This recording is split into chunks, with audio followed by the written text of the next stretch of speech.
देखी भैया, यही नवरात्र के समय में एगो भक्त माई के दरबार में पहुंचल बा और माई से का कहता और कौना भाव में कहता,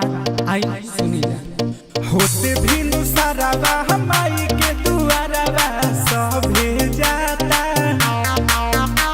हाथावा में थाली लेके पूजावा के डाली सच्चे पानी के पाता,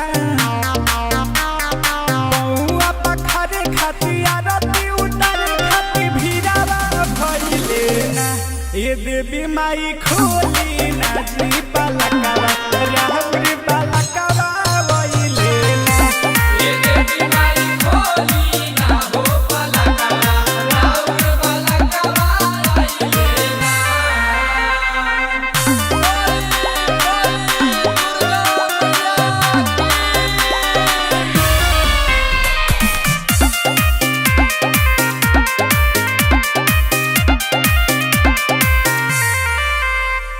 भूखे पियासे आई राउरी मंदिरवा रउए हई महतारी जी, भूखे न रहता गला मोर झुराता, बुझी माई बेटा के लाचारी जी,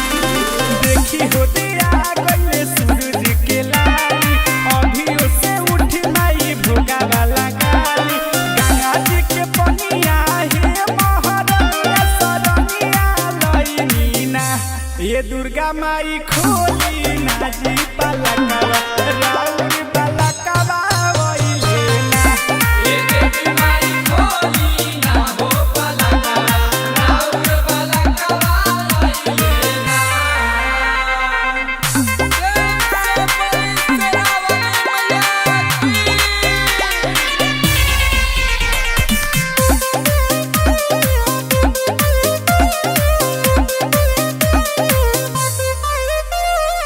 गवनी पचारवा राउरी दुआरवा मनीषावा के भगिया जगा दी,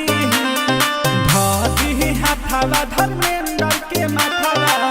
तनी ससुरावा सजा दी।